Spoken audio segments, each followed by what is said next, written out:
নমস্কার বন্ধুরা, আশা করি সবাই সুস্থ আছেন, ভালো আছেন। আপনাদের বন্ধু আমি ডক্টর রাজদীপ মন্ডল, আপনাদের চ্যানেল বাংলা হোমিওপ্যাথির পক্ষ থেকে সবাইকে অনেক অনেক শুভেচ্ছা। বন্ধুরা, আজকে আলোচনার বিষয় হলো ঘন ঘন প্রস্রাব হওয়ার মতো বিরক্তিকর অবস্থা থেকে কিভাবে হোমিওপ্যাথিক ওষুধ দ্বারা আপনি নিষ্কৃতি পাবেন, এই বিষয়ের ওপর আজ আলোচনা। কারণ আমাদের মধ্যে অনেকেই একটা অভিযোগ নিয়ে চেম্বারে আসেন এবং এসে বলেন, ডাক্তারবাবু আমার খুব ঘন ঘন প্রস্রাব হয়, যা আমাকে খুবই বিরক্তিকর একটা পরিস্থিতি সৃষ্টি করে, আর এর জন্য আমি কোথাও যেতে পারি না, কোনো রিলেটিভের বাড়ি যেতে পারি না। তা আপনি একটা পথ দেখান যাতে করে এইরকম সমস্যা থেকে মুক্তি পেতে পারি। তাই আজ আপনাদেরকে এমন 6টি হোমিওপ্যাথিক ওষুধের কথা বলবো, সেই সমস্ত ওষুধগুলির সাথে তার যে সমস্ত লক্ষণ, সেই সমস্ত লক্ষণগুলি আপনাদের মধ্যে যদি মিলে থাকে, যে ওষুধটির সাথে আপনাদের লক্ষণ মিলবে সেই ওষুধটি ব্যবহার করে এই সমস্যা থেকে আপনি যাতে বেরিয়ে আসতে পারেন, সেই কথাগুলোই আজ আপনাদেরকে জানাবো। অর্থাৎ আপনি এই সমস্যা থেকে আপনার লক্ষণ মিলিয়ে হোমিওপ্যাথিক ওষুধকে ব্যবহার করে এই সমস্যাকে দূর করতে সক্ষম হতে পারেন, সেই বিষয়টাই আজ আপনাদেরকে আমি জানাবো। যদি আপনাদের মধ্যে এরকম সমস্যা থেকে থাকে তাহলে বন্ধুরা আশা করবো আজকে ভিডিওটি সম্পূর্ণ দেখবেন। আর যে সমস্ত বন্ধুরা এখনো পর্যন্ত চ্যানেলটিকে সাবস্ক্রাইব করেনি, সেই সমস্ত বন্ধুদের বলবো চ্যানেলটি তাড়াতাড়ি সাবস্ক্রাইব করে দিন এবং সেই সঙ্গে বেল আইকন অন করে দিন এরকম সুন্দর সুন্দর ভিডিওর আপডেট পেতে, যাতে প্রথম নোটিফিকেশন আপনার কাছে চলে যায়। আর আজকের বিষয় যদি আপনাদের ভালো লেগে থাকে, আজকে আলোচনা যদি আপনাদেরকে উপকৃত করে থাকে, তাহলে বন্ধুরা অবশ্যই একটি লাইক দিন এবং সেই সঙ্গে কমেন্ট করুন আর অনেক অনেক করে শেয়ার করুন। চলুন আলোচনার মধ্যে ঢোকা যাক। ঘন ঘন প্রস্রাব একটি মেডিকেল ডিসঅর্ডার। এই ঘন ঘন প্রস্রাব জিনিসটা কি সেটা একটু জেনে নেওয়া যায়। সেটা হচ্ছে কি, একজন ব্যক্তি খুব অল্প সময়ের ব্যবধানে পরপর কি করে, তার মধ্যে প্রস্রাবের তাগিদ থেকে থাকে আর তার জন্য তাকে প্রস্রাব করতে হয় খুব অল্প সময়ের ব্যবধানে। এই অবস্থাকে আমরা বলে থাকি কি, ঘন ঘন প্রস্রাব বা ফ্রিকুয়েন্ট ইউরিনেশন বা ফ্রিকুয়েন্ট মিকচুরেশন। প্রস্রাব হওয়াটা স্বাভাবিক ব্যাপার, সেটা অল্প পরিমাণে হতে পারে বা বেশি পরিমাণে হতে পারে, দিনেও বেশি হতে পারে, রাত্রেও বেশি হতে পারে। ঘন ঘন প্রস্রাব করার সময় যদি ব্যথা বা জ্বালা পড়া এরকম অনুভূতি হতে পারে, সেটাও অনেক সময় হয়ে থাকে, কারণ আমাদের দৈনন্দিন কাজের সময়ের জল কম খাওয়া, রিচ খাবার খাওয়া এর কারণে হয়ে থাকে। তাছাড়া এই ঘন ঘন প্রস্রাবের সঙ্গে আর যে জিনিসগুলো লক্ষ্য করা উচিত সেগুলো হচ্ছে কি, প্রস্রাবের মধ্যে কোনো কটু গন্ধ হচ্ছে কিনা, প্রচণ্ড দুর্গন্ধ হচ্ছে কিনা, পিঠের নিচের অংশে ব্যথা করছে কিনা, তল পেটে ব্যথা হচ্ছে কিনা বা পেলভিক অঞ্চলে ব্যথা হচ্ছে কিনা এবং সেই সাথে জ্বর থাকছে কিনা। এই সমস্ত লক্ষণগুলোকে অবশ্যই লক্ষ্য করতে হবে। যদি আপনার ঘন ঘন প্রস্রাবের সাথে এই সমস্ত লক্ষণগুলো থেকে থাকে, তাহলে অবশ্যই দ্রুত আপনার নিকটবর্তী চিকিৎসকের সাথে পরামর্শ করাটা উচিত এবং সময় নষ্ট না করে অবশ্যই এই বিষয়ে আলোচনা করবেন। এবার আমরা জেনে নেব যে এই ঘন ঘন প্রস্রাব হওয়ার কারণ কি। এটি একদিনে খুব বেশি তরল গ্রহণ করা, অর্থাৎ অনেক লিকুইড জিনিস খাওয়া, তার কারণে কিছু ব্যক্তি ক্যাফিন জাতীয় জিনিস বেশি খেলে তার কারণে, অ্যালকোহল বেশি খেলে তার কারণে ঘন ঘন প্রস্রাব হয়ে থাকে। এছাড়া কিছু ডিজিজ কন্ডিশন আছে, তার কারণেও এই ঘন ঘন প্রস্রাব হয়ে থাকে। সেগুলো কি, diabetes mellitus, urinary tract infection যাকে বলা হচ্ছে ইউটিআই, তারপর হচ্ছে কি মেলদের মধ্যে অর্থাৎ পুরুষদের মধ্যে প্রস্টেট গ্রন্থি বেড়ে যাওয়া, অর্থাৎ যাকে বলা হয় এনলার্জ প্রস্টেট, যাকে বলা হয় প্রস্টোমেগালি, সেটা যদি হয়ে থাকে তার কারণে। আপনার ইউরিনারি ব্লাড আছে, মূত্রথলি আছে, সেটা উভয় জেন্ডারের ক্ষেত্রে অর্থাৎ উভয় লিঙ্গের ক্ষেত্রে, মহিলা হোক পুরুষ হোক, ইরিটেবল ব্লাডার যাকে বলা হয়, যাকে আরেকটা ভাষায় বলা হয় ওভার অ্যাক্টিং ব্লাডার, তার কারণে। যদি ব্লাডারে স্টোন থাকে তার কারণে। এছাড়া হচ্ছে কি, ব্লাডারে যদি ইনফ্লামেশন হয়ে থাকে যাকে বলা হয়ে থাকে সিস্টাইটিস। এছাড়া প্রেগনেন্সি অবস্থাতে গর্ভবতী মায়েদের ক্ষেত্রেও কিন্তু ঘন ঘন প্রস্রাব হয়ে থাকে। এই সমস্ত ডিজিজ কন্ডিশনের কারণে কিন্তু ঘন ঘন প্রস্রাব হয়ে থাকে।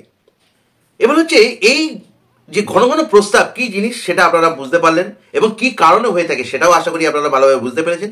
এবারে এই ঘন ঘন প্রস্রাব অর্থাৎ ফ্রিকুয়েন্ট ইউরিনেশনকে নির্মূল করতে হোমিওপ্যাথিক ওষুধকে গ্রহণ করাটা অত্যন্ত জরুরি। কারণ হোমিওপ্যাথিক ওষুধ ঘন ঘন প্রস্রাব হওয়ার যে অন্তর্নিহিত কারণ, সেই কারণকে সমাধান করে কি করে আপনার ঘন ঘন প্রস্রাব হওয়ার যে সমস্যা তাকে সারিয়ে তুলতে সাহায্য করে। এছাড়া ঘন ঘন প্রস্রাবের সাথে যে সমস্ত লক্ষণ, সেগুলো হচ্ছে কি ব্যথা হওয়া, প্রস্রাবের সময় জ্বালা করা, প্রস্রাব করার জন্য তাড়াহুড়ো করা, এই সমস্ত উপসর্গগুলোকেও কিন্তু উপশম করতে সাহায্য করে থাকে। এটি ঘন ঘন প্রস্রাবের অ্যাকিউট এবং ক্রনিক উভয় অবস্থার জন্য দুর্দান্তভাবে কাজ করে থাকে। এছাড়া এই হোমিওপ্যাথিক ওষুধকে যদি আমরা ব্যবহার করি, সে এই ফ্রিকোয়েন্সি অর্থাৎ যে ঘন ঘন প্রস্রাব হওয়ার যে প্রবণতা তাকে ধীরে ধীরে হ্রাস করে, কমিয়ে আপনাকে সুস্থ করে তুলতে সাহায্য করে। এছাড়া এই হোমিওপ্যাথিক ওষুধ আপনার শরীরে কোনো পার্শ্ব প্রতিক্রিয়া সৃষ্টি করে না, যার ফলে আরও নতুন রোগকে ডেকে আনতে সাহায্য করে না, যার ফলে এটি খুবই মূল্যবান একটি চিকিৎসা পদ্ধতি। তাই হোমিওপ্যাথিক ওষুধকে গ্রহণ করাটা অত্যন্ত জরুরি। তো চলুন এবার আমরা জেনে নিই যে ঘন ঘন প্রস্রাব হওয়ার জন্য যে 6টি হোমিওপ্যাথিক ওষুধকে আমরা ব্যবহার করব সেগুলি কি কি। সেগুলি হচ্ছে কি ক্যান্থারিস, লাইকোপোডিয়াম, মাক্সল, স্যাবাল স্যারুলেটা, ইকুইজাটাম হাইমেল, আর হচ্ছে কি থুজা। এই 6টি মেডিসিনকে আমরা ব্যবহার করব, টপ গ্রেড মেডিসিন। এছাড়া আরও অনেক মেডিসিন আছে। তো এবার জেনে নেওয়া যাক এই সমস্ত মেডিসিনগুলো কিভাবে কাজ করে থাকে। প্রথমেই জানি আমরা ক্যান্থারিস। ঘন ঘন প্রস্রাব হওয়া, তার সাথে হচ্ছে ইউটিআই ইনফেকশন হয়ে থাকা, অর্থাৎ ইউরিনারি যে ট্র্যাক, সেই ট্র্যাকে ব্যাকটেরিয়া দ্বারা ইনফেকশন হয়, তার জন্য মূত্রনালীতে জ্বালা হয়ে থাকে, জ্বালা পড়া অনুভূতি হয়ে থাকে, প্রস্রাবের আগে, সময় ও পরে প্রচণ্ড ব্যথা হয়ে থাকে, এবং তার সঙ্গে প্রস্রাব যখন বেরোয় প্রচণ্ড গরম প্রস্রাব, যেমন গরম জল বেরোচ্ছে এরকম অনুভূতি হতে থাকে। তার সঙ্গে অনেক সময় প্রস্রাবের সাথে রক্ত দেখা যায়, অনেক সময় জ্বর এসে যায়, এবং সেই সাথে প্রস্রাব ফোটা ফোটা হয়ে পড়তে থাকে। এই সমস্ত লক্ষণগুলো যদি আমরা পেয়ে থাকি, সেক্ষেত্রে ক্যান্থারিস অসাধারণ কাজ করে থাকে। এরকম অবস্থাতে এই ক্যান্থারিসকে কীভাবে ব্যবহার করতে হবে না, ক্যান্থারিসকে 2 ফোঁটা করে ব্যবহার করতে হবে, দিনে 3 বার করে, কম করে 1 মাস। তারপর পরিস্থিতি বুঝে ব্যবহারের কথা ভাবতে হবে এবং পরবর্তী হাইপোটেন্সির কথা ভাবতে হবে। নেক্সট হচ্ছে কি লাইকোপোডিয়াম।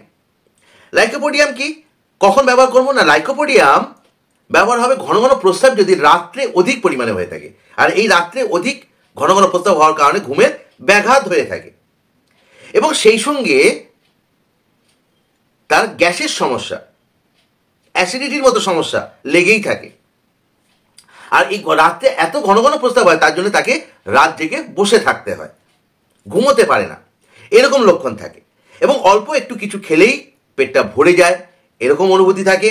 এছাড়া এই ঘন ঘন প্রস্রাব, তার সঙ্গে সিস্টাইটিস, যেটা হচ্ছে ইউরিনারি ব্লাডারি ইনফ্লামেশন, সেটাকে বলা হচ্ছে সিস্টাইটিস। এই সিস্টাইটিস যদি হয়ে থাকে, অথবা রিনাল স্টোন যদি হয়ে থাকে, অথবা এনলার্জ প্রস্টেট যদি হয়ে থাকে, এই সমস্ত ডিজিজ কন্ডিশনের কারণেও যদি রাত্রে, বিশেষ করে রাত্রে ঘন ঘন প্রস্রাব হয়, তার জন্য রাত জেগে বসে থাকতে হয়, তাহলে এইরকম অবস্থার জন্য এই লাইকোপোডিয়াম এক্সেলেন্ট কাজ করে থাকে।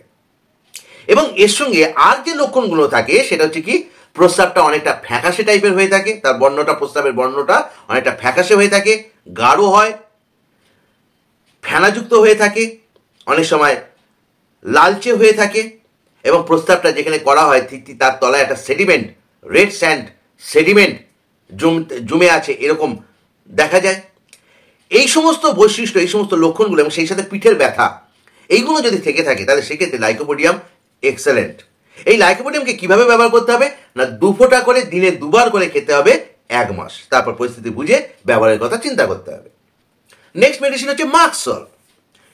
এই মাক্সল দিনে এবং রাতে খুব ঘন ঘন প্রস্রাব হয়ে থাকে, এবং তার সঙ্গে যে লক্ষণ থাকে সেটা হচ্ছে কি খুব গ্রেট সিমটমস, প্রতি 1 ঘন্টা অন্তর তার প্রস্রাবের তাগিদ হওয়া, তাকে প্রস্রাব করতে যেতে হবে, হয়তো সামান্য একটু হবে, কিন্তু প্রতি 1 ঘন্টা অন্তর তার প্রস্রাব পেয়ে থাকে। এইটা হচ্ছে গ্রেট লক্ষণ, গ্রেট ক্যারেক্টারিস্টিক লক্ষণ।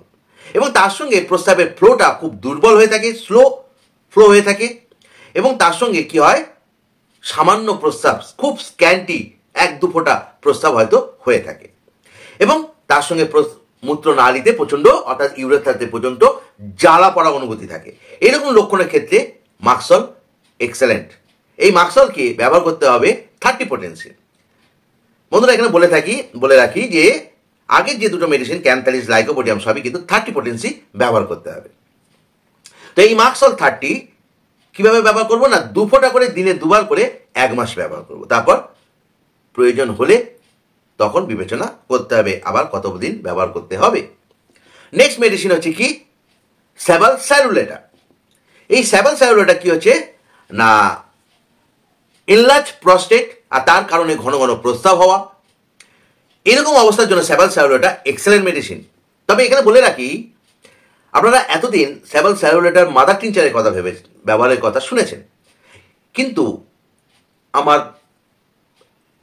আমি মাদার টিনচার থেকে সরে পোটেন্সি ব্যবহার করছি এবং তাতে আরও বেটার রেজাল্ট পাচ্ছি। তা সেটা কত পোটেন্সি পরে জানাচ্ছি। তবে এই ঘন ঘন প্রস্তাবের সাথে এনলার্জ প্রস্টেট, তার সঙ্গে ঘন ঘন প্রস্তাব আর যে লক্ষণগুলো থাকে সেটা হচ্ছে কি পিঠের তলার দিকে একটা ব্যথা অনুভব হতে থাকে, অথবা নাও হতে পারে, এরকম লক্ষণও কিন্তু থাকে। এবং তার সঙ্গে ইউরিনারি ব্লাডারটা যেন সবসময় ভরে আছে এরকম একটা অনুভূতি হতে থাকে। আর প্রস্রাব করার সময় একটা ব্যথা অনুভব করে থাকে, অর্থাৎ প্রস্রাবের শুরুতেই একটা ব্যথা অনুভব করে থাকে। এইরকম লক্ষণের জন্য একটি অসাধারণ ওষুধ হিসেবে বিবেচিত হয়ে থাকে। এই স্যাবাল স্যারুলেটাকে 30 পোটেন্সি ব্যবহার করতে হবে, মাদার টিনচার নয় বন্ধুরা, 30 পোটেন্সি। 30 পোটেন্সি 2 ফোঁটা করে দিনে 3 বার করে 1 মাস ব্যবহার করতে হবে। তারপর পরিস্থিতি বুঝে ব্যবহারের কথা ভাবতে হবে। নেক্সট হচ্ছে কি ইকুইজেটাম হাইমেল।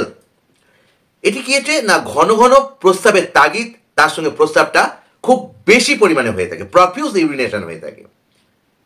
আমরা স্ক্যানটি পেয়েছিলাম মাক্সলের ক্ষেত্রে, ক্যান্থারিসের ক্ষেত্রে। এখানে ইকুইজেটাম হাইমেলের ক্ষেত্রে প্রফিউজ ইউরিনেশন এবং তার সঙ্গে ফ্রিকোয়েন্ট ইউরিনেশন, ঘন ঘন প্রস্রাব, এইরকম লক্ষণের ক্ষেত্রে এটি ব্যবহার করা হয়ে থাকে। এছাড়া এর সঙ্গে আর যে লক্ষণ থাকে সেটা হচ্ছে প্রস্রাবটা কিন্তু একদম পরিষ্কার, মনে হয় না যে কোনো রোগ আছে শরীরে। প্রস্রাবটা প্রচণ্ড একদম খুব পরিষ্কার প্রস্রাব হয়ে থাকে এবং তার সঙ্গে কি থাকে একটা ব্যথা অনুভব করে থাকে। ঘন ঘন প্রস্রাব করার সাথে কি হয়, প্রস্রাব করার সময় একটা ব্যথা অনুভব করেন, এরকম লক্ষণ থাকে। তবে প্রস্রাব করার সময় যেরকম ব্যথা অনুভব করে থাকে, প্রস্রাবটা হয়ে গেলে ব্যথা আর থাকেই না, ব্যথাটা অদৃশ্য হয়ে যায়। এইরকম লক্ষণের ক্ষেত্রে এই ইকুইজেটাম হাইমেল এক্সেলেন্ট কাজ করে থাকে। এটিও কিন্তু আমরা পোটেন্সি ব্যবহার করব 30 পোটেন্সি। এই ইকুইজেটাম হাইমেল 30 পোটেন্সি আমরা ব্যবহার করব। এটিকে 2 ফোঁটা করে দিনে 3 বার করে 1 মাস ব্যবহার করতে হবে। তারপর পরিস্থিতি বুঝে ব্যবহারের কথা ভাবতে হবে। নেক্সট মেডিসিন হচ্ছে কি থুজা। এই থুজার বিশেষ ক্যারেক্টার হচ্ছে কি ঘন ঘন প্রস্রাব করার তাগিদ এবং তার সঙ্গে এতটাই তাগিদ যে প্রচণ্ড তাড়াহুড়ো করতে হয়, চেপে রাখতে পারে না, এক্ষুনি কাপড় চোপড়ে হয়ে যাবে, এইরকম একটা ফিলিংস হয়ে থাকে, যার জন্য প্রচণ্ড তাড়াহুড়ো করতে থাকে। আর এটা বেশিরভাগ অ্যাটাক করে থাকে রাত্রে। লাইকোপোডিয়ামও রাত্রে, কিন্তু অত তাড়াহুড়ো লাইকোপোডিয়ামের নেই যতটা থুজার আছে। এই বিষয়টা খেয়াল রাখতে হবে। রাত্রে প্রচণ্ড তাড়াহুড়ো করতে হয় প্রস্রাব করার জন্য, আর তার সঙ্গে ঘন ঘন প্রস্রাব হওয়ার একটা তাগিদ থেকে থাকে। এবং তার সঙ্গে মূত্রনালীতে অর্থাৎ ইউরেথ্রাতে একটা কাটিং পেন হয়ে থাকে, যেন মূত্রনালীটা কেটে ফেলছে, এইরকম একটা ব্যথার অনুভূতি হতে থাকে এরকম। আর তার সঙ্গে যদি প্রস্টেটের এনলার্জমেন্ট থাকে, তার সঙ্গে এরকম লক্ষণও যদি থাকে, সেক্ষেত্রেও থুজা এক্সেলেন্ট কাজ করে থাকে, এক্সেলেন্ট কাজ করে। এই অবস্থার জন্য থুজা 30কে ব্যবহার করতে হবে। থুজা 30 2 ফোঁটা করে প্রতিদিন রাতে খেতে হবে, 1 বার করে 1 মাস।